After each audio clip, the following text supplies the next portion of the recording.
Les terres les plus riches du Sahel flambent alors que les régions les plus instables restent intactes. Un paradoxe qui fissure les récits convenus. Derrière ce contraste brutal se dévoile une lutte silencieuse où chaque gisement devient un champ de bataille stratégique pour l'énergie de demain, bien éloigné des discours officiels. Mais que signifie vraiment ce renversement pour ceux qui cherchent à comprendre ce que dissimule la trajectoire d'Ibrahim Traoré et ses choix jugés radicaux par l'Occident? Et si cette fracture annonçait déjà l'avenir immédiat du continent? Dans la continuité de ce bouleversement silencieux, la promesse se précise, comprendre comment une bataille autour des ressources peut redessiner le destin d'un pays trop souvent enfermé dans des récits écrits ailleurs. Le bénéfice essentiel pour le lecteur tient en 10 mots: dévoiler les mécanismes réels qui structurent le pouvoir régional. À mesure que les frontières se ferment, que les mines deviennent des leviers politiques et que les alliances se recomposent, chaque décision malienne révèle un enjeu bien plus vaste, celui d'un continent qui tente enfin de reprendre le contrôle de son avenir énergétique. Notamment, les tensions autrefois dispersées répondent désormais à une logique cohérente. Les zones riches en lithium ou en cobalt deviennent des carrefours où s'entrecroisent ambitions étrangères, résistance locale et calculs géoéconomiques. Lorsque les décisions se succèdent à Bamako, elles résonnent bien au-delà du Mali et mettent à nu les fragilités trop longtemps ignorées du système international. Une interrogation demeure pourtant suspendue comme une ombre. Si la souveraineté impose un coût, qui est réellement prêt à le payer? Deux faits discrets ont tout renversé: la fermeture totale des frontières maliennes en octobre 2025, puis l'affrontement du 15 octobre contre un groupe de mercenaires étrangers, un épisode passé sous les radars mais révélateur d'un basculement majeur. Ces deux moments, espacés de seulement 5 jours, exposent une mécanique que beaucoup refusaient de voir: le lien direct entre souveraineté politique et contrôle des ressources minières. Derrière ces dates, un enchaînement causal dense se déploie. Dès l'annonce d'Ibrahim Traoré à Bamako, les puissances extérieures resserrent leur attention autour des mines de lithium, métal devenu la colonne vertébrale de l'économie électrique mondiale. Les rapports du ministère malien des Mines, publiés début 2025, évoquaient déjà près de 100 000 tonnes de réserves estimées, attirant immédiatement les marchés et les gouvernements. Parallèlement, les prix mondiaux du lithium bondissent de 30% en 6 mois, transformant le Mali, pays enclavé, en point chaud géoéconomique. À mesure que ces signaux montent, les tensions souterraines deviennent des affrontements directs. Les mercenaires repoussés aux frontières ne constituent pas une anomalie, mais la suite logique d'une course effrénée pour sécuriser l'accès aux minerais stratégiques. Dans ce contexte, chaque mouvement de Traoré déclenche une onde. Armement des civils, restructuration militaire, fermeture progressive des passerelles diplomatiques, taxation exceptionnelle de 20% sur les profits étrangers, ce n'est pas un repli, mais une reprise de contrôle. Le paradoxe réside dans le fait qu'un pays longtemps jugé faible devient, en quelques mois, un centre de gravité régional. Sa trajectoire met en lumière une question que beaucoup évitaient: qui détient réellement l'avenir énergétique du Sahel? Et jusqu'où les grandes puissances sont-elles prêtes à aller pour ne pas perdre la main?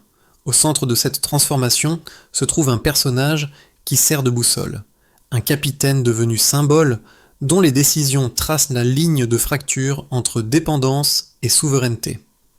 Ibrahim Traoré, souvent décrit comme abrupt par les chancelleries occidentales, apparaît pourtant comme le pivot d'un mouvement plus profond, enraciné dans une volonté populaire de reprendre ce qui avait été cédé, réarmer ce qui avait été affaibli et redonner une voix à ceux qui n'en avaient plus.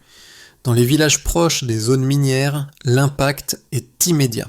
Un premier exemple montre une communauté longtemps spectatrice dont les jeunes rejoignent les unités locales de défense chargées de contrer les incursions étrangères. Un second cas, plus discret, révèle comment des collectifs d'anciens mineurs retrouvent du travail grâce à la taxation exceptionnelle imposée aux entreprises étrangères finançant de nouveaux programmes de formation. Ces fragments quotidiens montrent une dynamique rarement évoquée. Lorsque l'État récupère ses leviers, les populations cessent d'être de simples chiffres dans des rapports. Au-delà de ces scènes locales, une vérité s'impose. Les décisions venues de Bamako retissent un lien entre institutions, terres et habitants, lien longtemps rompu par l'ingérence extérieure. Reste une question cruciale. Jusqu'où cet élan peut-il résister aux pressions ? Tout commence par un déclencheur brutal. La fermeture des frontières annoncée par Ibrahim Traoré le 10 octobre 2025, geste que beaucoup imaginaient symbolique, mais qui redistribue immédiatement les cartes. En quelques heures, les routes commerciales se figent, les flux étrangers se resserrent et des tensions émergent autour des zones minières. Puis vient le 15 octobre, lorsqu'un groupe de mercenaires étrangers tente une percée coordonnée pour protéger des intérêts économiques, c'est-à-dire sécuriser le lithium. L'affrontement est sec, asymétrique, mené par une armée malienne inférieure en nombre mais mieux ancrée dans le terrain. Leur résistance crée une onde de choc. Pour la première fois depuis longtemps, une force africaine repousse une opération soutenue par des puissances extérieures. Pendant ce temps, la réorganisation interne s'accélère. Les unités locales armées sur décision de Traoré se structurent, tandis que la taxe de 20% sur les profits étrangers impose un nouveau rapport de force. Les multinationales recalculent, suspendent ou renégocient leurs activités. Les prix mondiaux du lithium, déjà en hausse de 30%, deviennent un multiplicateur de tensions. Plus la ressource vaut, plus chaque parcelle de territoire importe. La réverbération régionale suit. Des gouvernements voisins réévaluent leurs alliances, des opinions publiques s'agitent, des débats sur un bloc économique africain émergent. Chaque mouvement à Bamako provoque une secousse dans au moins 3 capitales. Et une question finit par s'imposer. Si le Mali tient tête, qui sera le prochain à suivre la même voie ? L'équation prend forme dès le départ. Avant 2025, les réserves de lithium du Mali apparaissaient comme une donnée secondaire dans les rapports internationaux. Après les premières études de janvier, elles sont estimées à près de 100 000 tonnes, un saut qui repositionne brusquement le pays dans le jeu énergétique mondial. Ce passage du baseline au delta, aussi technique qu'il paraisse, change entièrement la dynamique. Plus la valeur grimpe, plus les appétits étrangers se durcissent, et plus chaque décision politique devient un mouvement stratégique. En parallèle, la hausse de 30% du prix mondial du lithium en seulement 6 mois bouleverse l'équilibre. Ce n'est pas une simple fluctuation, c'est un accélérateur géopolitique.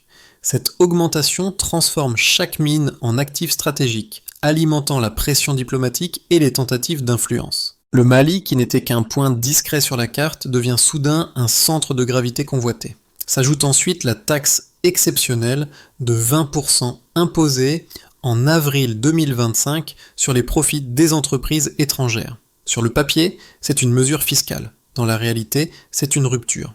Ce taux oblige les multinationales à revoir leurs perspectives, ralentit l'extraction opportuniste et redonne du poids à l'État malien. Une taxe de 20%, c'est suffisamment élevé pour rebattre toutes les cartes. Ces 3 chiffres, 100 000 tonnes, 30%, 20%, ne sont pas isolés. Ils s'enchaînent pour former une matrice.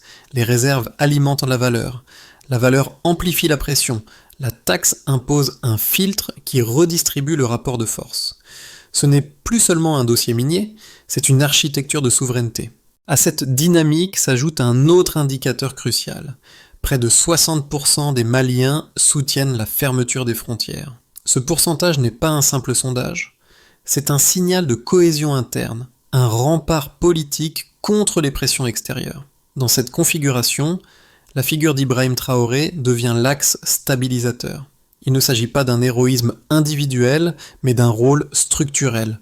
Tenir ensemble les chiffres, le soutien public et la ligne stratégique. Et une question demeure. Si un pays enclavé peut reconfigurer sa position grâce à 3 variables majeures, que se passera-t-il lorsque d'autres nations africaines adopteront ce même modèle ?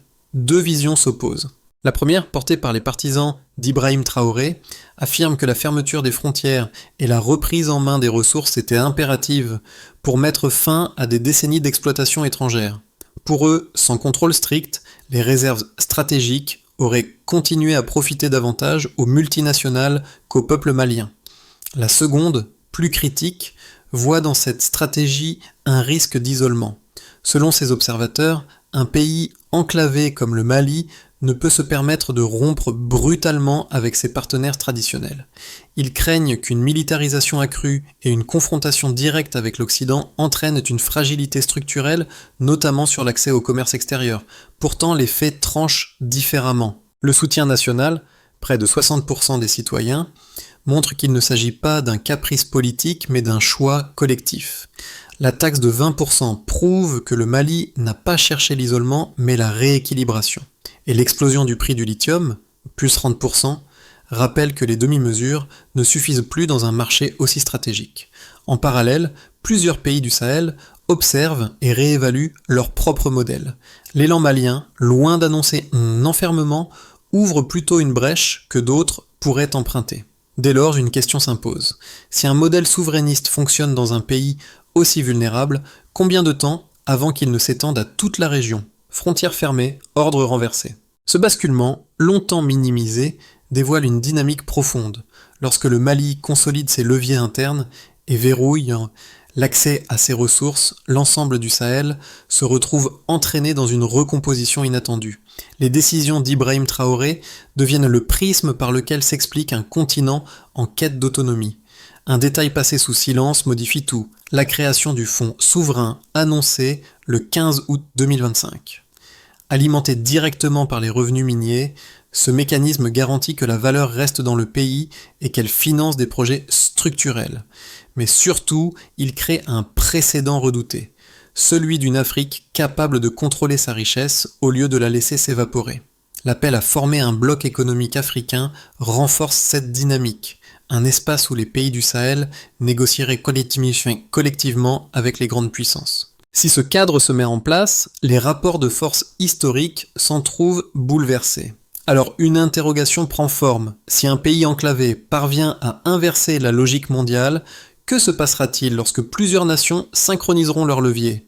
Les effets se déploient en 4 cercles. Pour les structures nationales, le bénéfice est immédiat. Le fonds souverain retient des capitaux qui autrefois quittaient le pays sans retour, le chômage recule près de 10%, et les infrastructures reprennent vie. Pour les acteurs économiques, l'équation devient plus complexe. Les multinationales voient leur marge comprimée par la taxe de 20%, tandis que la hausse du lithium, pulsant à 30%, intensifie les négociations. Seules celles prêtes à accepter un rapport de force rééquilibré peuvent se maintenir. Dans les nations du Sahel, un effet domino apparaît. Le modèle malien inspire des réflexions stratégiques au Niger, en Guinée, au Burkina Faso. Une recomposition régionale prend forme. À l'échelle internationale, un malaise s'installe. Le silence autour de l'affrontement du 15 octobre laisse penser à une gêne diplomatique. Les sanctions apparaissent, mais le soutien interne, 60%, amortit leur portée. Au centre de ces cercles, la figure d'Ibrahim Traoré s'impose comme ancrage. Sa ligne force le monde à recalculer. 3 scénarios dominent les prochains mois. Scénario de base, la résilience. Le pays poursuit sa ligne. Exploitation maîtrisée, fonds souverain consolidé, taxe de 20% maintenue. La croissance reste réaliste, mais fragile face aux tensions internes. Scénario optimiste, l'expansion régionale. L'appel malien inspire ses voisins. Un bloc économique se structure, capable de négocier d'égal à égal. La hausse de 30% du lithium devient un levier commun. Scénario pessimiste, l'étouffement. Sanctions renforcées, commerce entravé, inflation en hausse. Les avancées récentes s'érodent, la population s'inquiète et la stabilité chancelle. Chaque trajectoire repose sur les mêmes variables. Cohésion interne, alignement régional, transparence. Pour les citoyens, ces changements sont plus que politiques. Ils redéfinissent le quotidien. La baisse du chômage, 10%, crée une respiration nouvelle, mais aussi une attente forte de redistribution équitable. Pour les jeunes urbains, cette période marque une rupture. Le Mali cesse d'être seulement un terrain de crise et devient un acteur de sa propre narration. Les perspectives dans les secteurs énergétiques créent une ambition nouvelle. Dans les zones rurales, les effets sont inégaux. Certains bénéficient de formations financées par la taxe de 20%, d'autres craignent les tensions liées aux mines. La diaspora observe avec un mélange de fierté et de prudence. Le soutien interne, 60%, nourrit l'idée d'un tournant continental.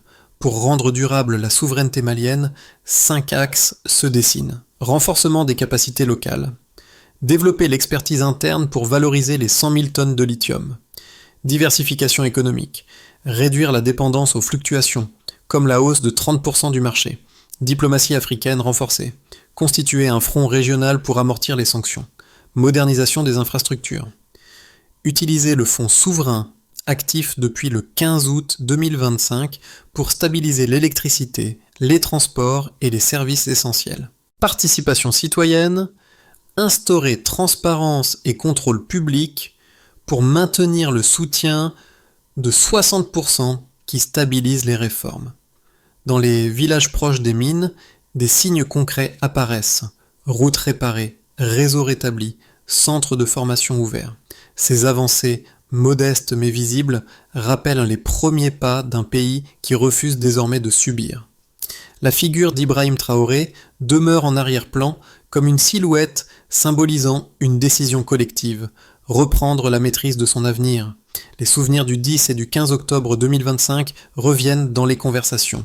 Moment où le Mali a décidé de tenir. Des anciens mineurs devenus formateurs, des jeunes dans les unités locales, des commerçants réorganisant leurs routes. Chacun contribue à cette transformation. Une vérité s'impose. La souveraineté n'a de sens que lorsqu'elle se manifeste dans la vie réelle.